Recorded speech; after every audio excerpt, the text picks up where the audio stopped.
Bagamat may ngipin ang ninuno ng mga pagong, wala nang specie ng pagong ang may ngipin.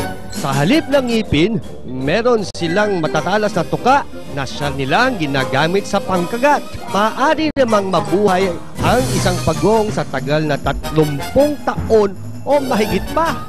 Ang iba sa mga ito ay pinaniniwalaang kayang mabuhay hanggang 100 taon. And that's for you to know. Ay, pagong. Ang kit-kit ng pagong na to. Bakit siya kaya tumatago pag hinahawakan ko? Ay, umihi. Umihi. Umihi. Meow. Meow. So kaya kaya ako pupunta. Dito kaya ako. Arik ko. Nahulog ako. Arik ko. Arik ko.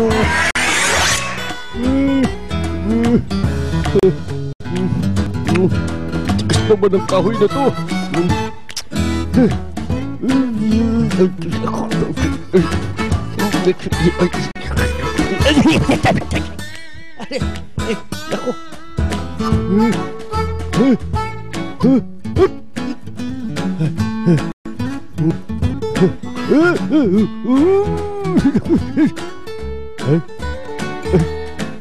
Isa pa nga.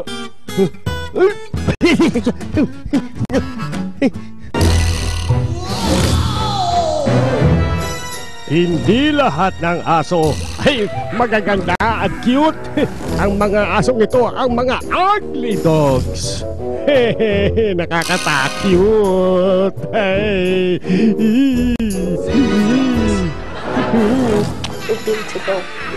When I brought them home, Neil said he was so ugly. It was either the dog or him.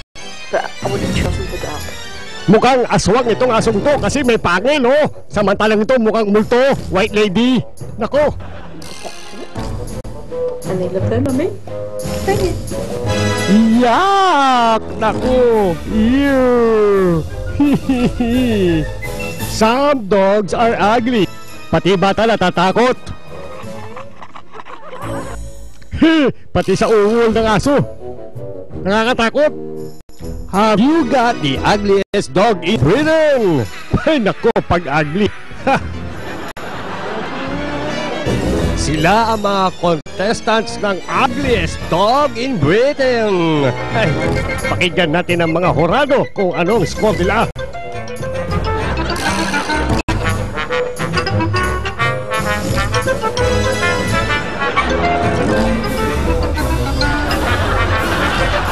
The ugliest dog at this competition is Billy with 27 points.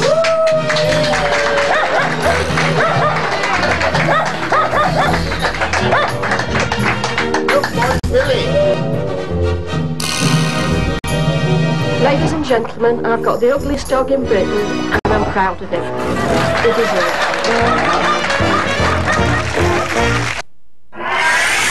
Point! O ano, natuwa ba kayo? Pero bago kami mag-goodbye sa inyo, alam nyo ba, may trivia ko. Alam nyo ba, ang mga daga katulad ko, kayang pumasok sa butas na kahit 1 inch lang? Kaya namin pasukan yan, yung butas na ganyang kaliit.